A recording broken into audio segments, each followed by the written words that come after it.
फेफड़ों में गैसीय विनिमय यानी exchange of gases, exchange of gases in lungs, यानी exchange of gases in lungs, फेफड़ों में गैसीय विनिमय।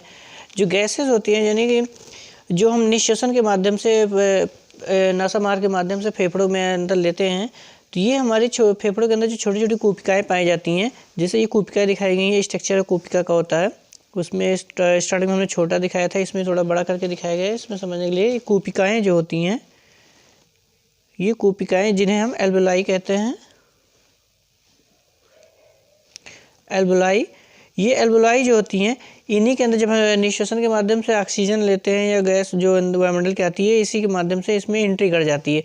यानी फेफड़े जब भर जाते हैं तो पूरी जितने कूपिकाएँ होती हैं एल्वेलाई होंगी, ये पूरी तरह से गैस से फिलअप हो जाती है। तो ये जो गैस से फिलअप हो जाती हैं, इसके अंदर ही ऑक्सीजन मतलब जो होती है पूरी भर जाती है। इसके चारों तरफ जो मतलब ब्लड कैपिलरीज यानी ब्लड सेल्स जो होती है, कैपिलरीज होती है, पतली पतली, इसमें पूरी जाल जैसे बनी होती है। इन्हें एक प्रत्येक कोशिकाओं के उस पर पूरी कवरिंग होती है, किनारे साइड में, ऊपर भी इसमें ढकी होती है। इस तरह से पूरी जाल बिछी होती है। तो ये जो जाल होती है यानी ये ब्लड कैपिलरीज होती हैं हमारी। ये जो रुधिर केश का जाल जो दिखाया गया है, ये ब्लड कैपिलरीज है, ब्लड कैपिलरीज।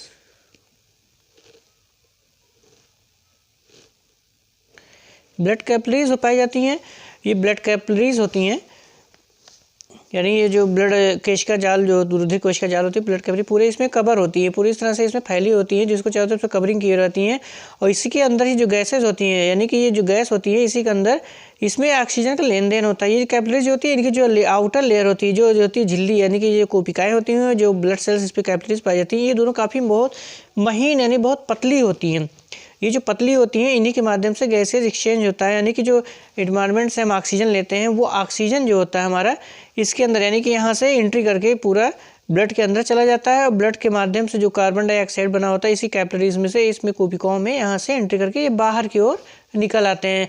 तो यानी कि यहाँ से जो कोशिकाओं में से अंदर जाते हैं, इसमें O2 जो हो गया अंदर जाएगा, और जो CO2 होगी, ये जलवाष्प जो होगी, इसमें से बाहर होके कोशिकाओं मिल जाते हैं, जो फिर वापस एक्सपेल्ड आउट कर दिए जाते हैं। तो इस तरह से इसमें जो होती हैं कोशिकाओं के अंदर केशिका भित्तिक जो होता है, इसमें लेन देन होता है। यानी जो ब्लड सेल्स पाई जाती हैं, इसी के माध्यम से इसमें गैसेस एक्सचेंज किया जाता है। और ये जो इसमें रेड ब्लड सेल्स पाई जाती हैं, यानी WBC जो पाई जाती है, sorry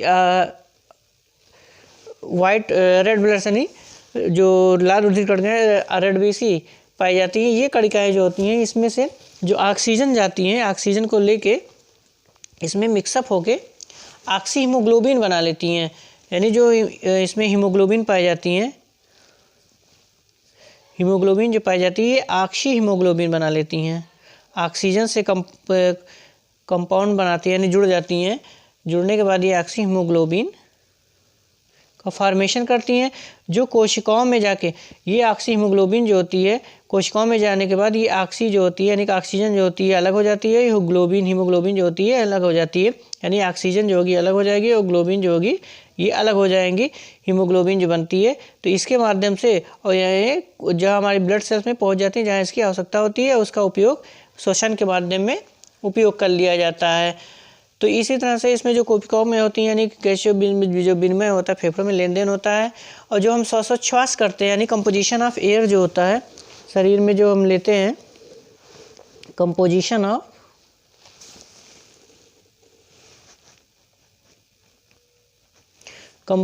of air in breathing mechanism या इन ब्रीथिंग। तो ये कंपोजिशन जो होता है, इसमें जो नाइट्रोजन होती है, यानी जो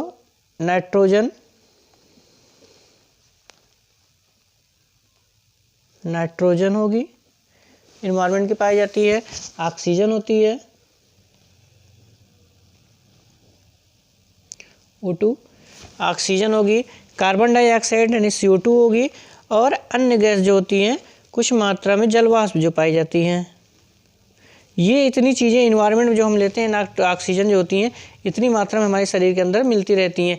जो इन्वायरमेंट में लेते हैं वायु जो होती है इसके सेल्स कंपोजिशन यानी कंपाउंड होता है, जिसमें से हम जो लेते हैं यानी जो निःश्वसन में जाता है, हमारे निःश्वसन के अंदर, निःश्वसन में हम जो गैस लेते हैं अंदर, ये निःश्वसन में यानी ली गई गैस, ली गई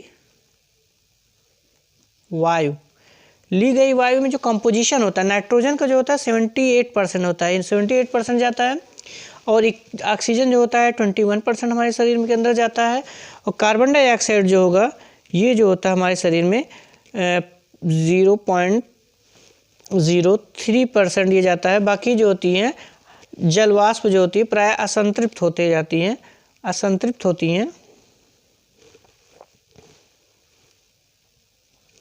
जल वाष्प असंतृप्त होती है। लेकिन जब निःश्वसन करते हैं यानी कि जब हम बाहर निकालते हैं, इसमें जो कंपोजिशन होता है गैस का इसमें चेंजिंग आ जाती है, यानी जो निकाली गई वायु है एक्सपल्ड आउट की जाती है,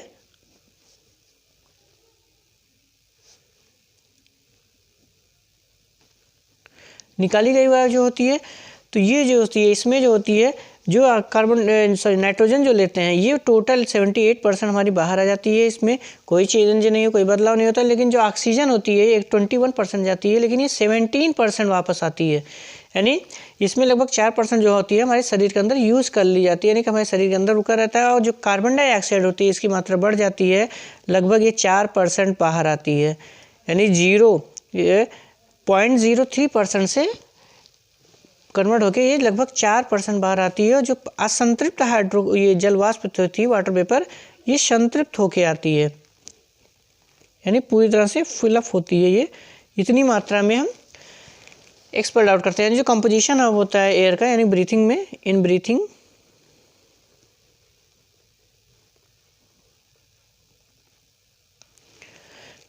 में जब हम रिस्पायरेशन करते हैं तो ये इतना जो कंपोजिशन होता है, जो गैसेज होती है हमारे शरीर के अंदर इतना एंट्री करती हैं, और इसके बाद में इसमें चेंजिंग होने के बाद ये हमारे बाहर निकलती है, यानी 78% ली जाती है। नाइट्रोजन तो टोटल वैसे आ जाती है, ऑक्सीजन 21% जाती है, जो 17% आती है, और 0.03% कार्बन डाइऑक्साइड होती है, जो 4% बाहर आती है, जलवाष्प संतृप्त में और संतृप्त होकर निकलती है।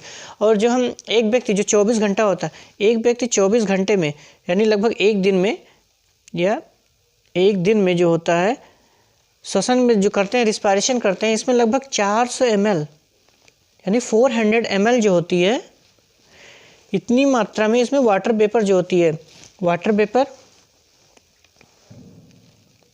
यानी जल वाष्प जो होती है हम बाहर कर देते हैं, एक्सपेल्ड आउट कर देते हैं। लगभग यानी 1 डे में यानी 24 आवर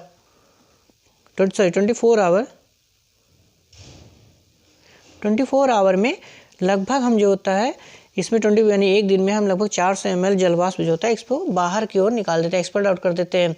तो इस तरह से हमारा जो एयर जो कॉम्बिनेशन होता है यानी कंपोजिशन है एयर का, जो रिस्पायरेशन के माध्यम से होता है, इस तरह से होता है।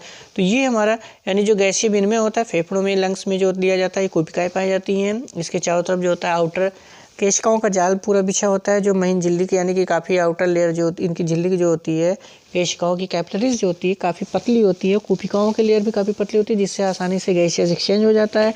और इसमें ऑक्सीजन जो होता है एंट्री कर जाता है, हीमोग्लोबिन से कॉम्बिनेशन करता है, जिसके माध्यम से हमारे शरीर में ऑक्सी हीमोग्लोबिन बनता है। और ये उचित स्थान पे यानी कोशिकाओं या इसमें कह सकते हैं सेल्स में या टिश्यूज़ में पहुंचने के बाद ऑक्सी हीमोग्लोबिन ब्रेकडाउन हो जाता है, ऑक्सीजन अलग होता है, हीमोग्लोबिन अलग होता है, और वो ऑक्सीजन शरीर में आवश्यकता अनुसार जगह जगह पे उपयोग कर लिया जाता है। तो इस तरह से हमारे जो लंग्स में होता है इसमें उसमें गैसीय एक्सचेंज होता है।